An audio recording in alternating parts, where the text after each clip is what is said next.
Hello everyone, and very welcome back to the channel, and welcome to another week. And here we have our latest arrival, which is a Puma 130 CVX. It's actually a very nice tractor indeed. It's after coming from Europe, one owner tractor from France. It's a French tractor. So these ran from 2013 to 2015, and this is a 2013 model with its first day tyres, but I'm after changing to the front ones because they were shot, so I'm after giving it two new Alliance tyres in the front, and they look lovely on it actually. They stand out quite well. But a very nice tractor indeed. We're going to sit up into the cab here now and give a look.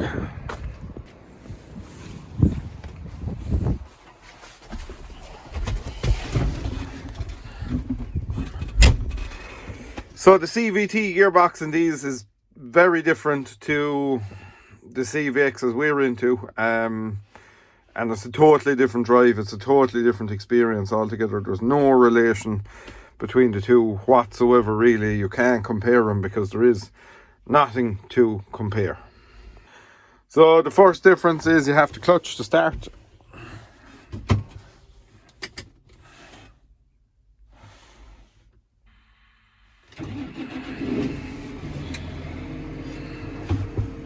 And you also have to clutch to put it into gear your first time, I think.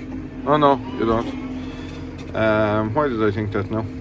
Anyway, you don't have to do that. So we're finished clutching now, but we do have to clutch to start. We can still drive on our accelerator pedal, but we also have our travel lever here as well that we can use for moving. And we have 3 ranges, but what you do with these is you set a target speed, opposed to the traditional method that we had. There was just 3 preset speeds on the tractor, but you can change them, which, to be fair, I like that feature. That is one thing I do like, because you dictate what speed your target speed is, whereas the classics, you were limited to pre-programmed amounts, and that's where I suppose what I like kind of stops, because I prefer the drive of the other ones. But I honestly think that's because I'm so used to the other ones that it's just, you know, it's so different to me. If I was to get used to one of these without driving one of the others, then I would then I'd be probably more into this, like, you know. But they're like your preset revs and stuff like that. I like all of those features on it. They're very nice. Your lift control here is nice also, nice and small and close and near to you. And of course the electric valves here as well are very nice indeed. But this one, when it came here, like the drive wasn't near as nice as the classics, but I'm after calibrating the box and I'm after putting the newest software update on it, and it's driving very well now. I must say it's not as good as the other ones, and there's no point anyone even thinking it's as good as or as nice as the other ones to drive it, but it's pretty close now, to be fair. It's not bad at all. So I'm going to pull it into the shed now, and I'm going to give a look at a few bits and pieces on it, and we'll take it from there. Right, let's get this girl out on the road. So I had it in the workshop there, and I won't say I was doing jobs to it, but I was giving a poke around it and see could I find, you know, bits and pieces that needed attention and that. And there is 1 or 2 little things on the front axle need attention. I definitely think it needs regassing, but this C&H suspension setup is poor enough, so what a lot of people do is put 2 accumulator bottles on it, and it seems to get it to work better. But you're relying on excuse me, you're relying on 2 rams to do all your dampening. You know, you've no torsion bars or nothing like our old type axle, so while it's a lot more straightforward and a lot simpler, it just doesn't leave the same level of comfort as the old type axle. Now this tractor is driving lovely since I've calibrated and done our software updates. Like I say, it's driving pretty much close, but not exactly the same as the classic ones. Now I'm just going to pull in here now for a second and do a bit more talking, and we'll give a look around. We already looked around it. So I suppose, look, this is a 130, and in New Holland terms this is a 170, so if that's not enough to confuse you, nothing ever will. So a Puma 130 is the same as a T7 170. A Puma 145 was a T7 185, and a Puma 160 was a T7 200. And what that means is you were boosted, max boost horsepower was on the New Hollands, but your plain basic power was how the cases were branded. So I'm sure there was reasonings for that, probably for, you know, to differentiate them when they are pretty much the exact same tractor. I don't think too many New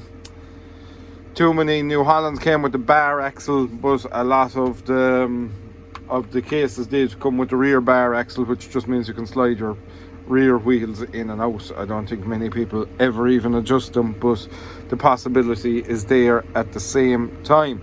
So there was 3 gearbox options here. You could have range command, power command, or auto command, or in case terms, semi power shift, full power shift, or CVX drive.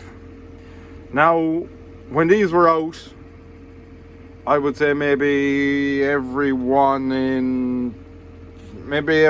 in 10 or every 1 in 5 was a Vario. Go back 10 years before that, it was probably every 1 in 10. I would say nowadays it would be every, depending on country obviously, of course, and location around the country. I'm going to take Ireland for an example. I would say it's definitely every 5 out of 10 is a Vario, and I think in another couple of years time that's going to increase and increase and increase. Historically, go back 5 years ago, a Vario tractor made far less second hand than a power shift model, but nowadays a Vario commands a bit of a premium over a power shift. The exception to this rule is John Deere, ever so slightly, but the tide is starting to turn on that now again, and their Vario gearboxes are performing very well, and they're commanding a premium in the second hand market now, which they didn't really do for the past 25 years. Other than that, look, the future is CVT. There's vast majority of tractors sold new in the future in your higher horsepower categories are going to be CVTs. They're even creeping into the smaller ranges now. You could get Maxim CVTs and obviously still the Puma CVTs, but at this time I don't think it was available. Maxim CVT wasn't available at this time, but as years went on they became available, and they're creeping down and down to now the 5, 7 and 9 series Fints. You have no option, only CVT. They're a Vario. And Vario's got a bad name, and they really didn't deserve a bad name, but things get bad names very, very easily. And how the Fint got a bad name was, I'm going to pull up to the yard and walk around the tractor, because you're listening to me rant away here while I'm sitting on the tractor, but if I'm walking around it, at least you're getting a view of the tractor and a bit more of that. But the bad name in Varios stems back to early Fint era, when some of those boxes failed very prematurely, and you were talking maybe 6,000-7,000 hours, and you had to change the transmission in one of those, which was not cheap. So that's where a CVT, a Vario box, got a bad rep. And years have moved on, time has moved on, but the reputation stuck. But to be fair, it is starting to you know, it's not a stigma that is attached to them anymore. But these guys, you don't need to change a full transmission. It's actually very rare you need to go into these Vario transmissions in these, because there actually isn't much going on inside there. They're not full to the brim of tiny little components and things like that. They're a lot simpler than a power command gearbox or a full power shift gearbox that is in a lot of these models, and far less troublesome in my opinion, but I do think that the cases in New Hollands are definitely up there with the best tractors on the market at the moment, because they have a bulletproof engine, and that CVT transmission that they use is very, very good. I'm not interested in power shifts, not in these, not whatsoever. There's too much going on. The semi power shifts are okay, but the full power shifts are, no, they're not the answer. There's too much to go wrong when it does go wrong. But this FPT engine, it is up there with this Sisu. It is one of the best engines on the market. They have a nice cab. I like the cab of them. I like the layout of them. They could definitely improve their suspension, and that bearing on the drive shaft is a bit ridiculous on them now, to be fair. Now I've checked it on this one and it's good, but it's just a silly setup. They say the new ones don't give as much trouble, modified the way they're held on or something like that, but it's just like, I mean, it gave so much trouble for so long. I really can't understand why they didn't come up with a better system for it, but anyway, that's the way it is. So that's the tractor, that's it.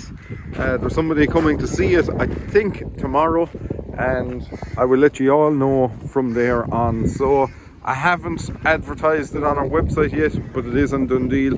If anyone wants to contact me or give me a message, or you have any queries or anything like that, you can hit me up in the comments. And yeah, we'll talk to you all later. Thank you very much for the bit of patience. I'm sorry there was no midweek video, but I had a good bit going on there. So that lady is going away next week. A few bits and pieces, other changes happening as well next week. So yeah, that's it from me. Thank you very much for watching, and we'll see you in the next video.